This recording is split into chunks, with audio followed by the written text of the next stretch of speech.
What's up, y'all? It's your girl Destiny, and I am back with another video. And today we're going to be talking about how to beat procrastination. So I have 7 things that you can do that will help you stop putting that stuff off to the side.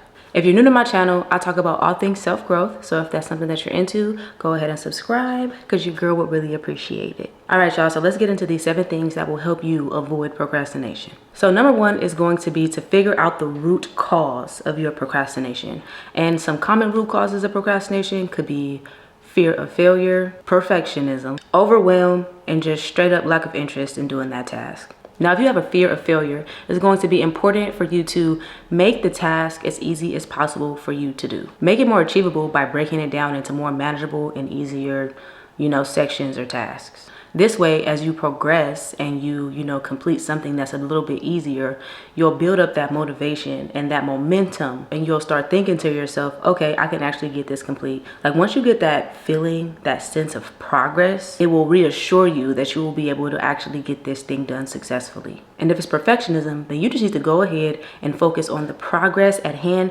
rather than something being perfect. At the end of the day, perfect doesn't even exist. The only thing that is perfect is God. All we can do is get better every day. There will always be room for improvement. So just focus on progress. If it's overwhelmed, then you need to reduce the mental clutter in your mind.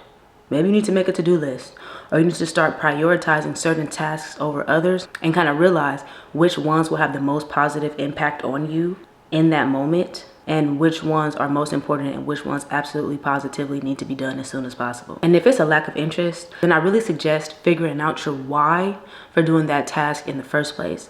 Like, you need to make sure that the tasks that you are doing align with your goals that will help you achieve your ultimate why. If it's not connected to your why, then you're not gonna have anything in the back of your mind pushing you to actually get this thing done. Number 2 is gonna be to set clear goals. And I really recommend using the SMART goal method: specific, measurable, achievable, relevant, and time-bound. When it comes to being specific, you want to have as many details about the goal as you possibly can that will make it clear and concise so that you never get lost and you understand exactly what's supposed to be getting done. When it comes to measurable, you want to make sure that there's some metric, or maybe it's a box that you can check off that indicates that that goal is actually complete. When it comes to achievable, you just want to make sure that it's realistic and that you're not out here setting unrealistic goals and literally setting yourself up for failure. Like, for instance, let's say you got 20 things on one to-do list and you want to finish that entire to-do list in one day. There's no possible way that you're going to finish all 20 of those tasks. Maybe 3, maybe 5 of those tasks, maybe even 7. But when you set unrealistic goals and you set yourself up for failure, it can be really discouraging. And relevant, meaning you want it to be relevant to your why. And then time-bound really just means giving yourself a deadline to finish this specific goal. Number 3 is going to be break the task down into even smaller steps. Yes, break it down even smaller. Break it down as small as you can to make it as easy as possible for you to get this thing done. Like I said before, once you actually complete something, you get that dopamine hit. You get that feel-good feeling. You get that sense of progress. That thing that's going to motivate you and push you to continue getting those tasks done so that you can get that feeling back. It's momentum. And number 4 is going to be to try to find a time management technique that works for you. Some very popular ones are the Pomodoro technique, the time blocking technique, and the eat that frog technique. I want you to look into those and see which one works best for you, or maybe even a combination of the 2 or 3 of them will work out for you. Or you can even look at them, pull some things from them, and create a technique of your own. Anything that works for you, it's important that it works for you. You don't have to stick to what other people are doing or to what is popular, because granted, everybody is different. Now, I have tried the time blocking technique, and there was like a tweak that I had to make. And for me, I would do focused work for like 45 minutes or so. Like, I blocked out 45 minutes of time to do focused work, and then I would take a 15-minute break. So that way I'm getting work done in an hour period, but my time blocks are a little bit smaller. I think like the usual is like an hour and a half of focused work and then maybe 10 to 15 minutes. But that was just too much focused work for me. I had to make it a little bit less. And it ended up working out for me better that way. If you want me to go deeper into all of the time management techniques that people typically use, I can do another video on that. Just let me know down in the comments. But they do get kind of deep, and I do like to give examples, when I give tips and stuff like that. So yeah, if you guys want that, just let me know. Okay, so number 5 is going to be eliminate distractions. If you got to turn on do not disturb, if you got to turn off your notifications, if you got to turn the phone off and put it in another room, do what you got to do. Because obviously the phone is the #1 distraction that we have. And let's say you're actually doing work on your phone. That's when either airplane mode comes into play, do not disturb comes into play, turning off those notifications come into play. When you are trying to eliminate distractions, you also want to like give yourself like a designated workspace. And it don't gotta be nothing fancy. It don't gotta be nothing super special. You just don't want it to be cluttered. Like if I had like a cluttered space right now, it could be one thing that catch my eye and then like now I'm just staring at it and I'm distracted.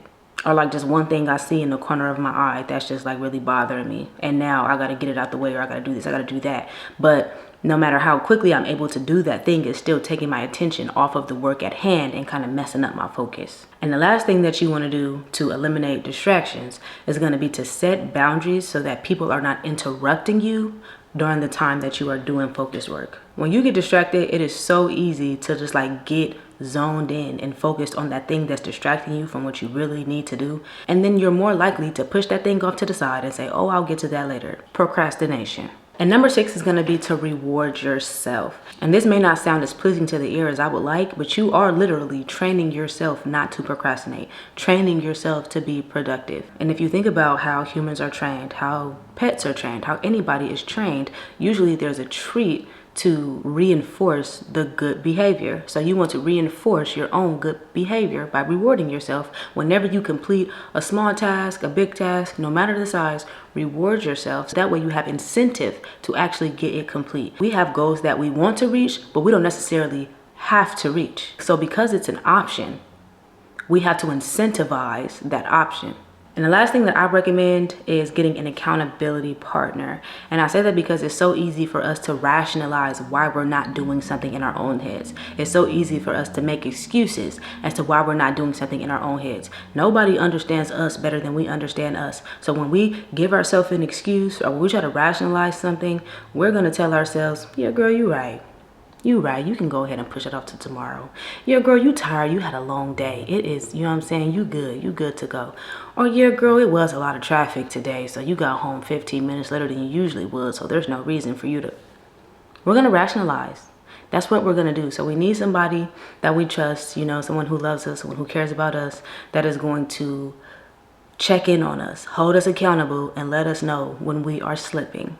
And granted, I do want y'all to make sure that when you find an accountability partner, you do want to make sure that they also have the mental capacity to, you know, take on this role.